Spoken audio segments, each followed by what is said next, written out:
Good morning ma'am, have a nice day. এক minute ধরো তো। কি বললে তুমি? তুমি যেটা বললে সেটার মানে জানো তুমি? সামান্য একটা লেবার হয়ে তুমি আমার সাথে ইংলিশে কথা বলছো? শোনো, কয়েকটা ইংলিশের কমন ওয়ার্ড জেনে গেলেই না তুমি শিক্ষিত হয়ে যাবে না। নেক্সট টাইম থেকে আর আমার সাথে ইংলিশে কথা বলতে আসবে না, মাথা রেখে জানো। কেন ম্যাডাম, আমি ইংলিশে কথা বলে সমস্যা কি আছে? আমি জানি তাই বলছি। কি হচ্ছে এখানে?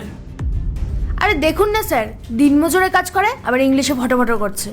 তাই ওকে বোঝাচ্ছি যে 2-4টে ইংলিশ ওয়ার্ড শিখে গেলেই পুরো ইংলিশ জানা হয় না। এক মিনিট।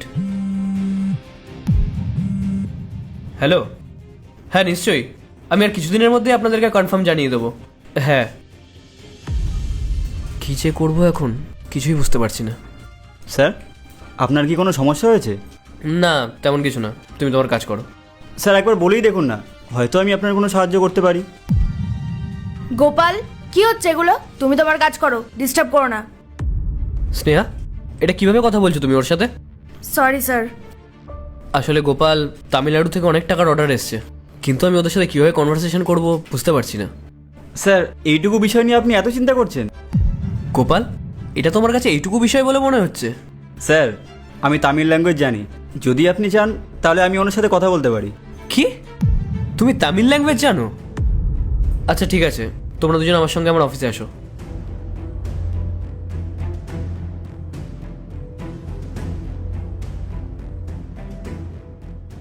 গোপাল, তুমি যে তামিল ল্যাঙ্গুয়েজ জানো এটা তো আমার বিশ্বাসই হচ্ছে না।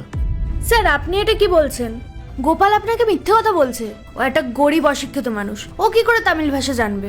স্নেহা, কাউকে এইভাবে ছোট করে কথা বলা কিন্তু একদমই উচিত না। আর ও যখন বলছে ও তামিল ল্যাঙ্গুয়েজ জানে, তাহলে ওরা একবার চেষ্টা করে দেখতে তো কোনো প্রবলেম নেই। গোপাল, তুমি সত্যি তামিল ল্যাঙ্গুয়েজ জানো তো? দেখো, এই অর্ডারটা যদি আমরা একবার পেয়ে যাই আর আমরা যদি ঠিকঠাকভাবে মাল ডেলিভারি করে দিতে পারি, তাহলে কিন্তু আমাদের কোম্পানির অনেক গ্রোথ হবে আর আমরা কিন্তু মার্কেটে অনেক ভালো পজিশন হোল্ড করতে পারবো। হ্যাঁ স্যার, আমি ওনাদের সাথে কথা বলতে পারবো। আচ্ছা গোপাল, তুমি একটা কাজ করো, তুমি তাড়াতাড়ি তোমার এই গামছাটা খোলো আর আমার কোটটা পরে নাও। কোটটা পরো, নাও তাড়াতাড়ি পড়ো। এদিকে এসো, এদিকে এসো, এদিকে এসো। চেয়ারে বসো, চেয়ারে বসো। কলটা রিসিভ করো। ওয়ানাক্কাম স্যার।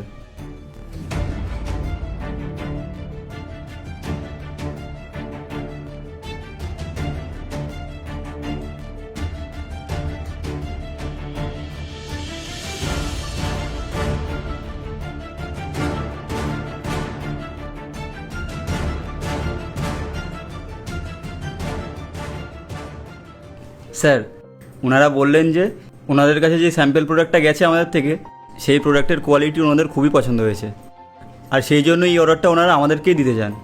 আর স্যার, আমরা যদি এই অর্ডারটা একবার ওনাদের কাছে পাঠিয়ে দিতে পারি না, তাহলে আমাদের জন্য খুব ভালো হবে। তাহলে ওনারা আমাদের কাছে আরও অর্ডার করবে।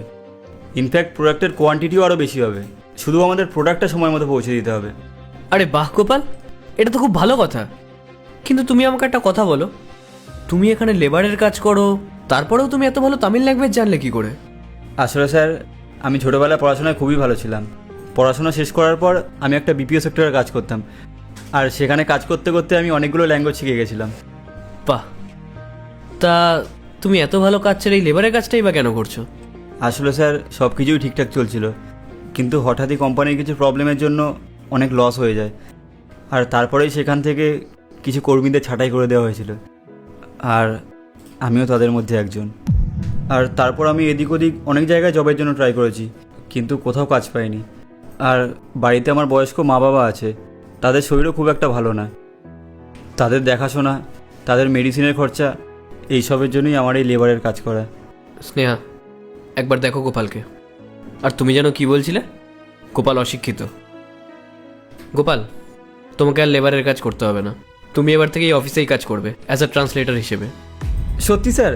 স্যার, আপনাকে অনেক অনেক ধন্যবাদ। আমি আপনার এই উপকার কোনোদিনও ভুলব না। স্নেহা, গোপাল আজকে থেকে এখানে ট্রান্সলেটর হিসেবেই কাজ করবে, আরও স্যালারি হবে 40,000 টাকা। তুমি সব ব্যবস্থা করে দিও, আর ওকে একটা রুমও দিয়ে দিও অফিসের তরফ থেকে। Okay sir. স্যার, আপনাকে অসংখ্য ধন্যবাদ। আপনি নিজেও জানেন না আপনি আমার কত বড় উপকার করলেন। এবার আমি আমার মা বাবার ভালোভাবে খেয়াল রাখতে পারবো আর নিজের কাজেও মন দিতে পারবো। Thank you sir. স্যার, আমি নিজের 100% দিয়ে চেষ্টা করব যাতে আমি এই কোম্পানিটাকে অনেক দূর পর্যন্ত এগিয়ে নিয়ে যেতে পারি। ওকে গোপাল, থ্যাংক ইউ।